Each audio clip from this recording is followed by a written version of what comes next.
Bonjour à tous, amis et supporters lyonnais. Je vais vous faire un petit édito, pas spécial mercato, parce que je pense que Thomas et tous les chroniqueurs de Lyon Fan TV le font très très bien, parce qu'ils font des points mercato régulièrement. Je vais plutôt vous faire un petit point effectif, ce qui n'est pas tout à fait pareil. Parce que le mercato, ça emballe tout le monde, évidemment. On attend ce feuilleton du mercato qui dure 2 mois et demi. On se dit, ouais, c'est génial. Qui est-ce qui va partir? Qui est-ce qui va arriver? Alors évidemment, on est plus content de se dire, voilà, on n'aime pas tel joueur, il va partir. On rêve de nom et quand ça arrive, on est content. Donc il y a un côté un peu irrationnel et excitant de voir des joueurs arriver, de voir des joueurs partir. Bon, c'est vrai que c'est un peu un feuilleton. Ça fait partie du folklore footballistique. Alors avec le Covid, ça a été un peu plus dur. Mais au final, ce qui compte, c'est quand même l'effectif. Parce que quand on est au club de l'Olympique Lyonnais ou autre, ce qui compte, c'est de regarder comment dessiner un effectif. C'est l'objectif. L'objectif, c'est voilà 2 mois de folie. Pour quoi au final? Quel joueur? Alors nous, à l'Olympique Lyonnais, on a un peu cette spécificité d'avoir perdu notre meilleur joueur. Voilà. Donc on savait qu'il allait partir. Jean-Michel Aulas a essayé de le retenir. Bon, le joueur, Memphis Depay, voulait partir manifestement dans un grand club. Et il a réussi. Et il est titulaire. Et il est bon dans son grand club. Voilà. Et là, c'est vrai que c'est un peu compliqué. C'est comme quand en 2009, on perd Karim Benzema.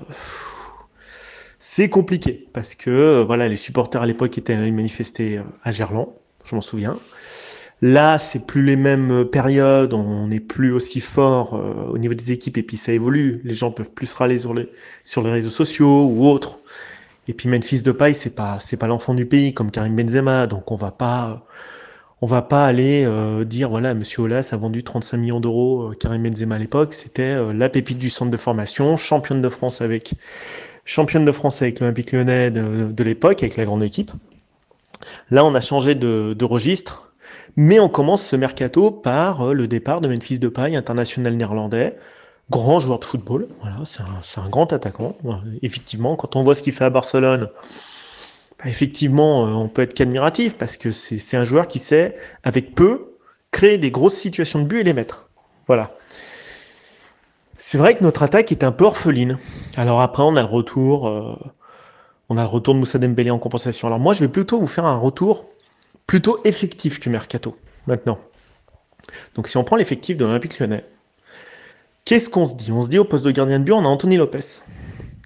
C'est vrai que ça fait un an et demi. Alors avant, il nous a sauvé quand même énormément, Anthony Lopez. Il fait énormément de parades, il a ramené beaucoup de points. Ça fait environ un an et demi. Ce que je vous disais dans un édito, et puis je pense que d'autres l'ont dit, il y a un peu une rupture.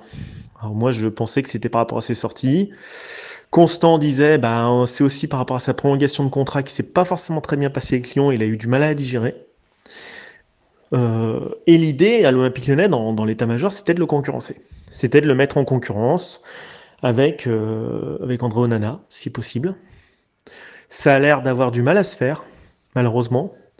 Le numéro 2, Pollersbeck, il apporte pas à Pollersbeck beaucoup de garanties, du peu qu'il a joué, mais c'est vrai que c'est un poste qui demande de la confiance et qui demande quand même de jouer beaucoup. Parce que quand il y a beaucoup de concurrence, c'est pas forcément sain. Un gardien qui joue peu comme Pollersbeck, c'est compliqué aussi. En tout cas, bon, c'est quand même Anthony Lopez. Il nous a rendu depuis 2013 énormément de services. J'espère pour lui qu'il va retrouver les sommets, parce que c'est tout ce qu'on attend. Donc à la rigueur, là-dessus, on pourrait se dire, bon, on reste avec Anthony Lopez, et c'est assez cohérent par rapport à la politique sportive du club, pourquoi pas. S'il retrouve avec Rémi Vercoutre un gros feeling et une grosse confiance, ça peut être un joueur à la fois spectaculaire et vraiment une valeur ajoutée au niveau sportif. Au niveau de l'arrière gauche, bon, on a Palmieri. Moi, je sais pas. Il vient d'un gros club, comme je disais, je veux chercher des joueurs sur le banc de gros clubs, mais j'aime les joueurs qui sont dans la rotation. Alors Palmieri, il était pas beaucoup dans la rotation. Hein. Il a quand même joué, je crois, une vingtaine de matchs en 3 ans avec Chelsea. Avant, il jouait à la Roma. Il était titulaire. C'est pas un joueur qui s'est imposé lors des 3 années à Chelsea, malheureusement. Donc il a peu joué. Mais effectivement, si on compare avec Melvin Barr, qui était un espoir, bon, qui est parti, ou avec Maxwell Cornet, c'est sûr que sportivement, on pourrait être à minima au-dessus. Enfin, je vois mal comment on peut être vraiment en dessous, à moins qu'il se trouve complètement Palmieri sur cette saison. Bon. Après, en deuxième arrière gauche, faut espérer, a priori de ce qui a été vu sur les matchs amicaux, qu'il n'arrive pas un souci à Palmieri. Parce qu'Enrique, c'est pas une garantie, a priori. Bon. Ceci dit, on va pas quand même bouter notre plaisir d'avoir pris un joueur de Chelsea au poste d'arrière gauche, champion d'Europe, au niveau national et au niveau avec l'équipe nationale et continentale avec Chelsea. Bon. C'est un peu inespéré par les temps qui courent. Voilà. Au niveau d'arrière droit, là, j'ai vraiment des doutes. Je trouve que c'est compliqué parce que c'est un poste, l'arrière droit, où il y a vraiment des carences au niveau européen, même mondial. C'est fini les temps des Dani Alves, des Cafu, des super arrière droits. Ça se fait moins. Même Maldini, il joue à ce poste à un moment, je crois, si je dis pas de bêtises. Il y a un peu des carences, il n'y a plus des Sagnols, voilà, on est plus sur un poste, c'est un poste certainement le plus déficitaire au monde. Je rejoins Sofiane, c'est ce qu'il disait. C'est pour ça qu'on a des Benjamin Pavard en équipe de France et que il n'y a pas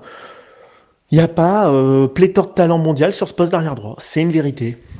Alors nous, on a Léo Dubois qui est en équipe de France, donc ça le prouve parce que c'est vrai que normalement, alors il a la niaque, il a de l'envie ce gars, mais footballistiquement, c'est compliqué. Techniquement, c'est compliqué. Il est physiquement, ça se complique sur 90 minutes pour lui. Je suis vraiment inquiet sur ce poste d'arrière droit, sachant que le petit jeune qui arrive derrière n'est pas un arrière droit de métier, Gusto. C'est pas un arrière droit de métier. Faut le savoir quand même. Il a reculé. Peut-être qu'il va challenger Dubois. Alors après, Dubois, il est capitaine. Mais vous savez, capitaine, on peut commencer la saison capitaine et pas finir capitaine. Hein. C'est très compliqué. Mais c'est vrai que je suis très très inquiet sur ce poste. Je suis très très inquiet. Est-ce qu'on aurait pu trouver mieux? Je sais pas. Je suis pas dans les petits papiers de l'OL et du Mercato. Il n'y a pas eu de recherche fondamentale parce qu'à partir du moment où on installe Léo Dubois comme capitaine, Peter Bosz le met capitaine, on va pas non plus challenger notre capitaine avec quelqu'un du même niveau, à minima. Bon, mais je suis inquiet parce que les postes latéraux sont importants. Je suis également inquiet sur la défense centrale. Soit on retrouve Denayer d'un bon niveau d'il y a un an, soit on est mal. Parce que Marcelo, je pense que l'affaire est entendue, à moins d'un retournement de situation, peut-être. Mais bon, Marcelo, il avait fait son temps. Hein, voilà, à un moment donné, on peut pas non plus être performant, surtout en termes de vitesse. Il a un gros souci sur la vitesse. Denayer, pareil, dans quel état d'esprit il est? Fin de contrat bientôt. Avec qui l'associer? A priori, là, il n'y a pas de choix. Hein. A priori, à part Damien Da Silva, qui devait être le 4e, encadrer les jeunes, ça devrait normalement être 2. Normalement. Après, Diomande, il y a quand même des grosses sautes de concentration. Puis il est jeune. Voilà, et puis Loukeba, non mais là c'est un peu inquiétant, on est à sec, hein. On est vraiment à sec. Donc moi je pense qu'une recrue, alors là je le dis vraiment, autant arrière droit je trouve que c'est compliqué comme poste, parce qu'on est sur un marché pénurique. Autant défenseur central, je pense que ça aurait été bien quand même, alors à moins que dans les 35 heures qui arrivent, enfin fin de mercato, 31 minuit, à moins que là honnêtement il disait qu'on n'allait pas recruter un défenseur central, moi je suis très très inquiet. Très très inquiet qu'on ne recrute pas un défenseur central. C'est un vrai pari. Il faut vraiment croiser les doigts que Jason Denayer arrive à redevenir le patron de cette défense. Damien Da Silva, c'était très bien à Rennes, hein. Moi j'ai pas de souci avec lui, hein, mais c'est pas ce qu'on attend comme calibre pour l'Olympique Lyonnais. Enfin, je suis un peu désolé, mais alors après c'est vrai qu'il y a de l'expérience. Il y a 15 ans d'expérience de Ligue 1 derrière, il y a beaucoup de sécurité, hein, Caen, Rennes et tout ça. C'est un peu lent, c'est solide dans les duels, mais même malgré Denayer et Da Silva, on n'a rien derrière. Enfin, il y a trop d'incertitudes. Sur ce poste, sur les 4, il y a de l'incertitude. Alors, c'est grave ce que je dis, mais ça aurait été bien de challenger un peu tout ça. Voilà. Sur le poste de 6, on connaît, hein, on n'a pas réussi à vendre Thiago Mendes, qui en soi, footballistiquement, est bon. On connaît le talent du joueur. Sauf qu'il nous a montré 6 mois en 2 ans de talent. Il peut rentrer et faire des rentrées très fracassantes quand il veut. Et puis, la plupart du temps, je pense qu'il y a un petit souci d'état d'esprit ou d'intégration. Je sais pas ce qui manque chez ce joueur. Moi, j'ai pas compris Thiago Mendes. Parce que c'est vrai que quand on le voyait à Lille, même le PSG était dessus en 2019. Et là, il y a l'affaire avec sa femme, qui grime qui se prend en photo en train de grimer Rudy Garcia. Elle a dit au cours de l'été, mon mari part, et puis elle s'est ravisée. Elle parle beaucoup, sa femme. C'est malheureux pour les joueurs, mais après, c'est vrai que c'est compliqué. La famille est frustrée aussi, mais ça l'aide pas. Ça aide pas la situation vis-à-vis des supporters, vis-à-vis du club. Moi, je croise les doigts. Je me dis, il y a toujours un petit espoir. Pourquoi on ne retrouverait pas le Thiago Mendes du LOSC? Je sais pas. Parce que Cacré, c'est encore un peu jeune. C'est un jeune joueur qui a du talent, qui est pas encore assez précis dans son positionnement, qui est un peu chien fou pour moi. C'est normal, hein, c'est un poste qui demande de l'expérience, milieu défensif. Une science du placement, parce que c'est pas la peine de se disperser dans tous les sens. Hein. Mais c'est sûr qu'à 21 ans, comme le petit Cacré, bah, c'est bien quand tu es épaulé par un plus vieux que toi qui te montre le chemin, comment se positionner, pourquoi courir là, pourquoi pas courir là, est-ce qu'il faut faire le pressing là, pas là, comment est-ce que je coupe la trajectoire. C'est tout des... Ça demande beaucoup d'expérience et beaucoup de matchs, ce poste. Confère Benjamin André, hein, parce qu'il s'améliore avec le temps, il se bonifie. Beaucoup de joueurs sont bonifiés avec le temps à ce poste. N'Golo Kanté aussi, il se bonifie avec le temps. Beaucoup de joueurs se bonifient. Casimiro pareil, ça se bonifie avec le temps, tous ces joueurs. C'est rare d'avoir un milieu défensif qui casse la baraque à 20 ans. C'est assez rare. Bon. On fait avec, en numéro 6. Bon, bah après, je peux comprendre que le club aille pas chercher, parce qu'on n'a pas réussi à vendre. Un des deux. Mendes part pas, on peut pas recruter, évident. Après, en relayeur, bah, y a ce qu'il faut. Oui, Aouar devait partir. Il n'y a pas de piste. Lui, il souhaitait partir, ou c'est Aouar. Bon, bah, il n'y a pas de piste. En 8, parce que le vrai poste de Paqueta, il disait Antoine se dit il peut jouer tous les postes. Oui, il peut jouer tous les postes, Paqueta, parce qu'il est tellement fondamental comme joueur. C'est le sommet, ça. C'est des joueurs, tu peux les mettre à peu près n'importe où, au poste du milieu, même ailier, même avant-centre. Il arrivera à se débrouiller encore. On a quand même le poste de Paqueta, pour moi, c'est un 8, sur le côté droit plutôt. Aouar, plutôt côté gauche. Et puis Shaqiri, c'est un peu ce poste-là aussi, hein, même un peu plus haut sur le terrain. Guimarães, donc on a 4 joueurs pour 3 places. Bon, sachant que Cherki peut rentrer dans le milieu de terrain aussi. Il n'y a pas eu d'offre. Il n'y a pas eu d'offre pour Guimarães, il n'y a pas eu d'offre pour Aouar. Et surtout, bravo Jean-Michel Aulas, parce que ça, c'est pas forcément facile, on le dit pas forcément. Quand on voit la saison de Lucas Paqueta, je m'étonne qu'un gros club ne soit pas positionné. Je m'étonne. Parce que franchement, 60 millions d'euros, c'est un vrai plus pour beaucoup de milieux de terrain, ce joueur. On le voit, quasiment, il impacte 80% des buts de l'OL, ce gars. 80, on le voit encore contre Nantes. De toute façon, il y a un OL avec lui et sans lui. Après Depay, de toute façon, il y avait 2 têtes de gondole l'an dernier, c'était Depay et lui. Cette année, il y a Paqueta. Il y a pas, on a réussi à le garder. C'est magnifique. Il faut qu'on se rende compte de la chance qu'on a d'avoir Lucas Paqueta à l'Olympique Lyonnais. Donc bravo le club. C'est pas fini, hein. Quand je dis le 31 minutes, c'est pas fini. Bon, voilà. Guimarães, moi j'ai quand même pas mal d'interrogations sur ce joueur. Hein. Enfin, on a vu 6 mois quand même de haut niveau. On sait qu'il est capable de faire de casser les lignes, un peu comme Toni Kroos avec des passes magnifiques dans la profondeur, sur le côté. Il peut faire des passes très longues au sol qui arrivent dans les pieds. C'est assez rare parce que des passes de 30-35 mètres fouettées comme ça qui arrivent dans les pieds, c'est pas tout le monde qui sait le faire. Il sait jouer vertical dans les espaces, qu'on appelle jouer dans l'espace, avec quelqu'un qui fait un appel et la défense ne suit pas forcément, ça arrive très souvent, confère le centre de Deschilio pour Cherki contre Monaco, où ce qui déclenche tout, c'est la passe de Guimarães. Certes, il y a la course de Deschilio et puis Cherki est au bon endroit, mais c'est Guimarães qui fait la grosse différence. C'est ce que Toni Kroos, c'est spécialiste mondial de cassage de ligne, éliminer des adversaires avec une passe. Ça, c'est Guimarães. En espérant, parce qu'il a du talent, le bonhomme, il a vraiment beaucoup de talent, que ça rentre. Parce qu'on a mis beaucoup de sous. Et pour un moment, c'est un peu une inconnue. Là où je suis plus inquiet, c'est devant. Pourquoi est-ce qu'on s'échine à chercher un troisième avant-centre? Il y en a l'autre jour qui me disait, oui, mais non, on va vendre Slimani à Nice et tout. Non. Pourquoi on va prendre un troisième avant-centre? On en a déjà 2. Qui jouent en poste de 9. Slimani et Moussa Dembélé. Moussa Dembélé, je suis désolé, je le défends, il est plutôt bon. Il répond présent. Il a toujours répondu présent à l'OL, il peut gâcher. En plus, on en a 2 autres de métier, c'est Kadewere et Toko Ekambi, qui sont des avant-centres de métier. Qu'on décale sur les côtés, à défaut de trouver des ailiers. En ailier de formation, on est à sec. On est vraiment à sec en ailier de formation. On n'en a pas. On n'en cherche pas à l'OL. Moi, je sais pas pourquoi, à moins que ça convienne à Peter Bosz, mais je suis un petit peu étonné qu'en dehors de Shaqiri, et qui en plus avec l'âge n'a jamais été un ailier de débordement, on soit pas allé chercher de ces profils. Alors c'est un peu compliqué à chercher les profils d'ailier, faut être honnête. Mais c'est vrai que Toko Ekambi, si on avait eu un petit angle pour le vendre, alors il y en a qui disent oui mais il fait beaucoup d'efforts Toko Ekambi, faut pas être dur avec lui. Je sais, sur un terrain il court énormément Toko Ekambi, mais devant les cages il perd en lucidité, parce que se disperser sur un terrain on s'y perd. Voilà, beaucoup défendre, beaucoup faire de repli, à un moment donné, le but, enfin, ce qu'il lui est demandé, certes, de faire du pressing défensif, c'est bien, à un moment donné, il vendange quand même beaucoup devant les buts, hein, le garçon. Hein. Enfin, il vendange énormément. Kadawere, je sais pas trop où il en est, dans la tête, je sais pas trop. Pourtant, au Havre, il était bon.